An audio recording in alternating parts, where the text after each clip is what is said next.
আচ্ছা, পলা নিয়ে একটা খুব জিজ্ঞাসা আছে, এটা সবার মনে থাকে যে অনেকেই বলে পলা নাকি কোনো স্টোন না, অর্গানিক বিষয়। আপনি এটা নিয়ে কি বলবেন? পলা বেসিক্যালি কিন্তু স্টোন নয়, একদম ঠিক কথা। শুধু পলা না, পলামুক্ত কোনোটাই স্টোন না, এগুলো অর্গ্যানিক।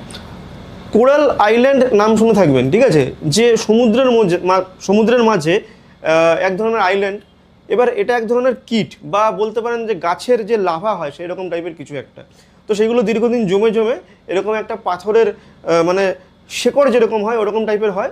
যখন সমুদ্র থেকে সেটাকে কালেকশন করা হয় তখন সেটা ওরকম শেকড়ের মতো দেখতে থাকে, এবং সেটাকে কাটিং পালিশ মেশিনের দ্বারা করার পর সেটাকে একটা পলার শেপ দেওয়া হয়। সেটা ইটালি থেকে যদি আসে তাহলে সেটা ইটালিয়ান পলা, যদি জাপান থেকে আসে তাহলে সেটা হচ্ছে জাপানিজ পলা।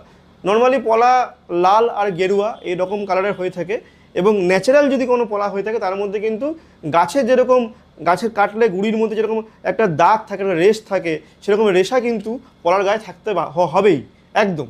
আর পলা কখনো দেখবেন কোনোটাই কালার একটার সঙ্গে একটা মিলবে না, কেননা যে ন্যাচারাল বলে কোনোটা হয়তো একটু ডিপ কালার, কোনোটা একটু হালকা কালার, হ্যাঁ, তো এরকম ব্যাপার থাকে।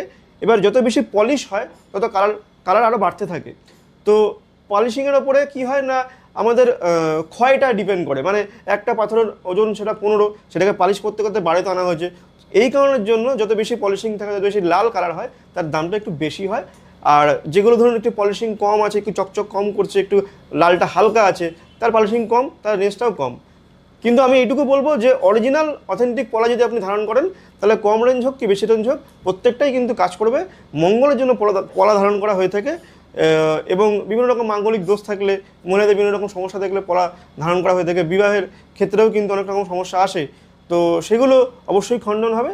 এবং একটা মানুষের পলা সারা জীবন যায় না, তার কারণ যেহেতু এটা অর্গ্যানিক, এটা ক্ষয়ে যায়। এই জন্য একটা মানুষের জীবনে পলা 20 থেকে 25 বা খুব বেশি হলে 30 বছর যায়।